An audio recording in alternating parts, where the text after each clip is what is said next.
the Chargers had a no-brainer pick with their very first selection of the 2024 NFL draft. We're going to talk about why it was a no-brainer, and I'm not the one saying this. This is coming from the GM, straight from the horse's mouth. The man who drafted him is very, very clear, and I think what you see already with the Chargers is a front office. When you're talking coach, when you're talking GM, when you're talking even ownership, if I can be completely honest, you're talking about an offensive coordinator. You're talking about a group of people that are fully aligned, and defensive coordinator, in what they want to do and what they want to accomplish. That's not easy to have.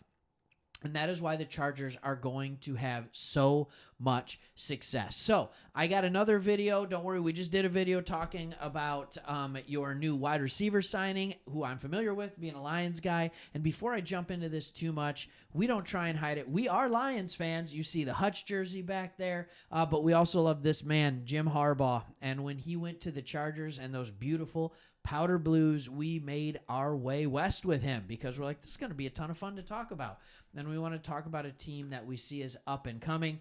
This is a ton of fun. So let's talk about this pick. And if you haven't yet, please like and subscribe to the channel. We'd absolutely love to have you here. All right. Here's what he had to say. He was on the Pat McAfee show. And one of the things that Pat McAfee, love him, hate him, whatever, I don't care, right? You can do what you want with it. One thing that he has the ability to do is get people to absolutely just pour it out, to say things that they wouldn't say on other talk shows. He's really, really good at it. All right.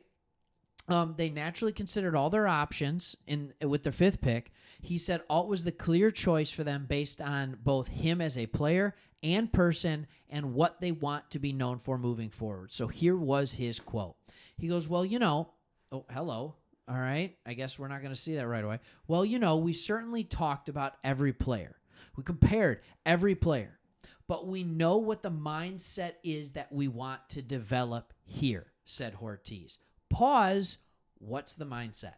Jim Harbaugh said it in his very first interview. Don't let the powder blues fool you. It's not a manly color, right? Don't let it fool you. We're going to be hard-nosed. We're going to work hard. We're going to run the football. That is what this team wants to be. And here's the beauty in that. You can be a running team, and when you have a quarterback like you do, you're still going to be an elite passing team. And I think that was one of the biggest questions with drafting Joe Alt is, what are we going to do at wide receiver? Okay? That's okay. We've kind of answered that question now. We've kind of answered the question of what you're going to do at wide receiver, so we'll talk about that. But he goes, getting a guy like Joe, that's Joe Alt, he goes, you're talking about a top-level talent, a top-level athlete, and competitor. A great guy, a culture builder.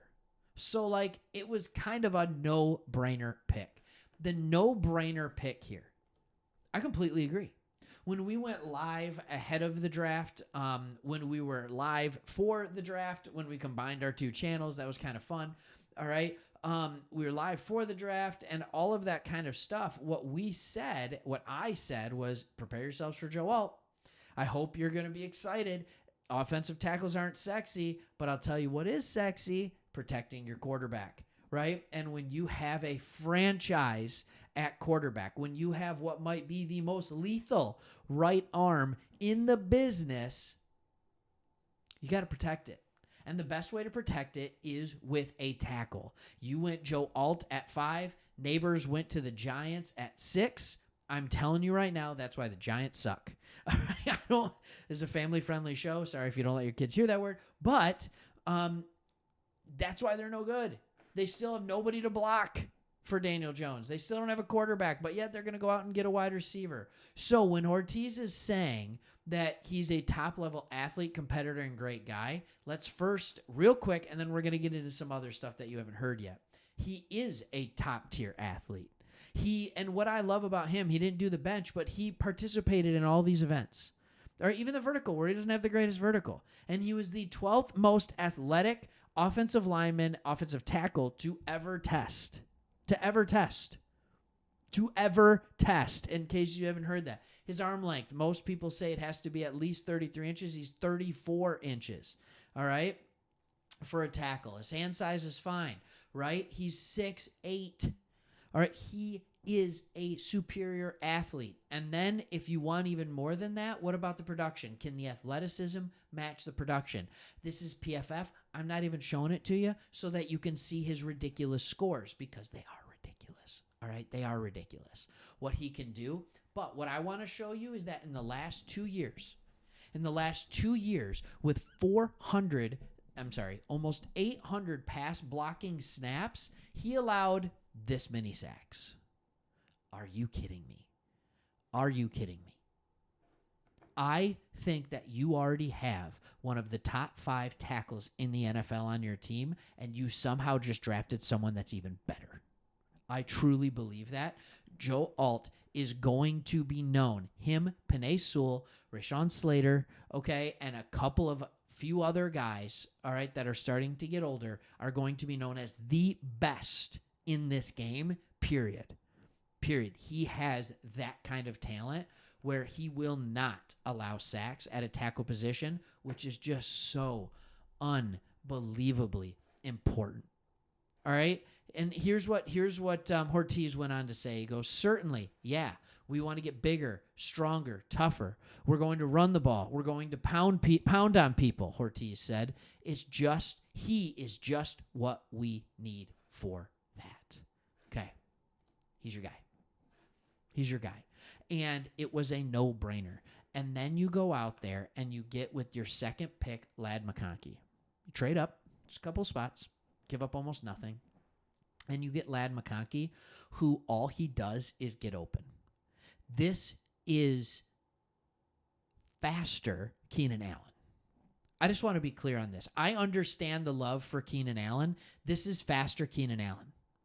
And I think you are going to see those guys. If you're doing a dynasty draft, if you're doing a rookie draft, I love fantasy football, so I always say random fantasy football things here. Draft Ladd McConkey. All right, he is going to be unbelievable. Josh Palmer and Herbert already have a good connection. DJ Chark's going to come in to be on the outside, all right, while Brendan Rice gets ready to take over that role next year. You see what this team is doing. You can add wide receiver depth, not with pick 5. Ladd McConkey in some ways will be just as good for this offense as Malik Neighbors would have been, but you wouldn't have been able to select a tackle anywhere near that close to talented at 34. You just wouldn't have. There was a run on tackles. This is a smart regime. They knew there would be a run on tackles, and there was the run on wide receivers didn't come till the second round. What a smart pick. Ladd McConkey is just going to get open over and over and over again. And I'm so excited for what this team could be. I leave this draft. After this draft, you leave and you realize, okay, maybe the Chargers actually can be good. And I think the Chargers have set themselves up to be the second best team in the West this year. I really do. It's going to be so much fun to watch them. It's going to be different than what you're used to. But, man, they're good. Kamani Vidal is good, too, but that's not it. We're talking about Joe Alt here. Here's the thing about tackles, and I need to say this. Every offensive player on this list, Ladd McConkey, okay, Kamani Vidal, Brendan Rice, Cornelius Johnson. Let's talk about players they already have, right? Whether you're talking running back, whether you're talking Justin Herbert, whether you're talking their new tight ends. He makes every single one of them better. That is the rare skill that a great offensive lineman has that no other position has. A great offensive lineman can make every other position better on the offense, whereas a great wide receiver doesn't make an offensive lineman better. He doesn't. All right? He just doesn't. But a great offensive lineman will give that great wide receiver just a little bit more time to get open. It'll give that great quarterback just a little more time to find the open man. And that is why you build through the offensive line. I'm going to be talking about it all summer. Can't wait. Hey, we're getting close to 5,000 here. Subs already. Keep hitting that subscribe button. So thankful for all of you. All right. Thanks for watching. See you on the next one.